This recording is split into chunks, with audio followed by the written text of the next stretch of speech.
Recently, in one of my stories, I asked one very simple question.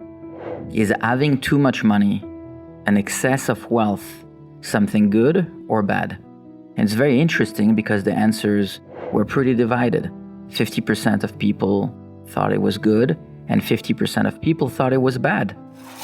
And so, let me give you my perspective and see if we could figure this out together.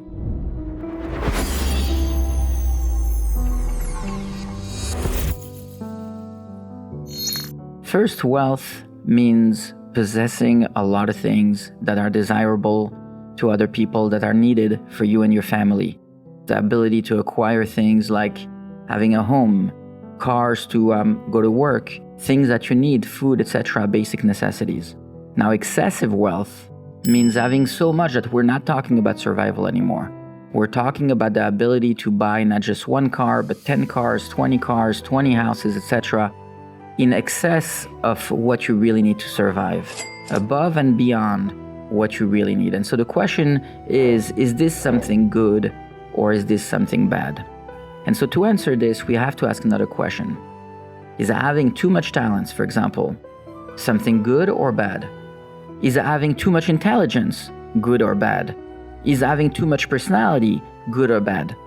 And the answer to all these questions is that it isn't good or bad. For someone who's dedicated his life to goodness and kindness, having too much of all those things is a good thing. Now, on the other hand, for someone who's dedicated his life to evil, to hurt others, we wish somebody like that had less talent or intelligence. And so, it tells you that having too much of anything, too much money, too much talent, too much personality, too much intelligence, is not a bad thing. And it's not a good thing. It really depends on the person who has been blessed with those gifts, what that person is going to be doing with these things that have been given to him. And so, for someone who's been blessed with too much money, excessive wealth, now they have a responsibility to put that money to good use. Because as one person, there's only so much you can do. But when you have the ability to empower others, now you can transform the world and have much greater impact.